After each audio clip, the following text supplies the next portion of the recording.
ইলিশের দোকানে আসছেন মানুষ, দেখছেন, তবে কিনছেন কম। বৃষ্টিতে বেড়েছে কাঁচামরিচের দামও। অন্যান্য পণ্যের দাম মোটামুটি স্থিতিশীল।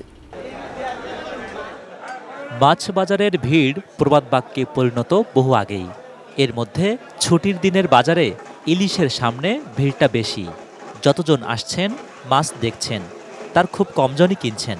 দাম শুনে স্বাদ ও সাধ্যের মিলন ঘটাতে বেগ পেতে হচ্ছে ক্রেতাদের। যারা এই 1500-2000 টাকা দিয়ে যাদের অ্যাফোর্ড করার মতো সুযোগ নাই,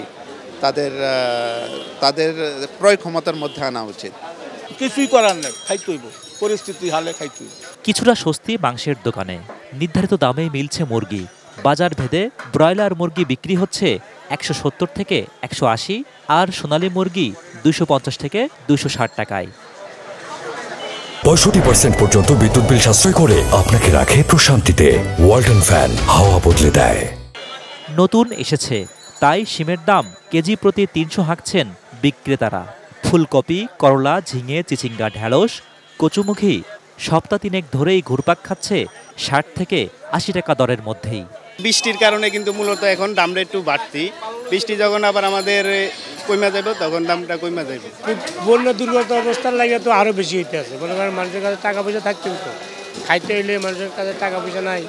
গত সপ্তাহে 400 পেরোনো কাঁচামরিচ সপ্তাহান্তে নেমে এসেছিল কেজি প্রতি 200 টাকায়। তবে বাজার ভেদে আবারও দাম বেড়েছে 40 থেকে 50 টাকা। Zahid Hossain, ATN news, Dhaka.